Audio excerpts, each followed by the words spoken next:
ბატონო ჯარისკაცებო, სერჟანტებო, კაპრალებო და ოფიცერებო. საქართველოს პრეზიდენტის, საქართველოს მთავრობის სახელით მე მინდა ყველა თქვენთაგანს დიდი მადლობა გადაუხადო იმ ძალიან მნიშვნელოვანი საქმისთვის, რომელიც თქვენ გააკეთეთ და აკეთებთ.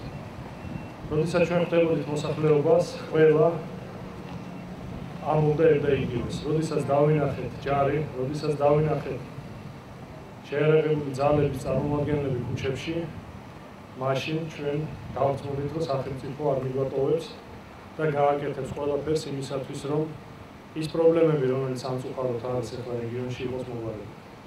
თქვენ გააკეთეთ ძალიან მნიშვნელოვანი საქმე, როგორც პრაქტიკულად, როდესაც დაეხმარებით მოსახლეობას, ასევე იდეოლოგიურად წმენის კუთხით, იმიტომ რომ ახლა ყველა ადამიანს, ვინც ამ რეგიონში ცხოვრობს, კარგად ესმის და იჯერა, რომ საქართველოს ჯარი არასოდეს მას არ მიატოვებს, არ მშვიდობის დროს, არც ომის დროს და გააკეთებს ყველაფერს იმისათვის, რომ სამწუხარო პრობლემები, რომელთაც არავინ არ არის დაზღვეულები, იყოს მოგვარებული. მე მინდა მადლობა გადაუხადო ასევე გენერალურ გაერთიანებულ შტაბს, დროული სწორი დაგეგმვისთვის, ყველა სამუშაოსი და კიდევ ერთხელ გავუმეორებო საქართველოს პრეზიდენტის და საქართველოს მთავრობის სახელით. ყველას დიდი მადლობა, ჩვენ ბოლომდე მივიყვანთ ამ საქმეს. ნაწილები დარჩება მანამდე, სანამ არ იქნება მოგვარებული ყველა ის პრობლემა, რომელიც ახლა აწუხებს მოსახლეობას.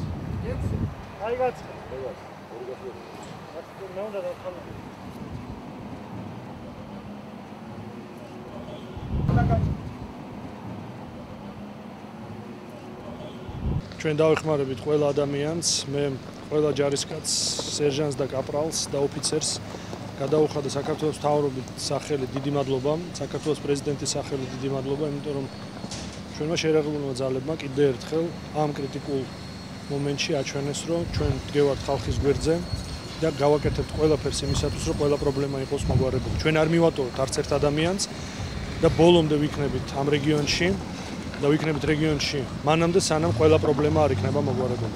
მე მინდა მთელი კახეთის მოსახლეობის სახელით დიდი მადლობა გადაუხადო ჩვენს შეიარაღებულ ძალებს, თითოეულმა ჯარისკაცმა, თითოეულმა ოფიცერმა, ნამდვილად ძალიან დიდი დახმარება გაუწია ჩვენს რეგიონს. მე მინდა მივმართო მათ, რომ თითოეული ჩვენი მოქალაქის იმედები არიან ისინი არიან ღირსეული ქვეყნის ღირსეული დამცველები და მინდა რომ მათ მშვიდობიანი ქვეყანა უსურვო.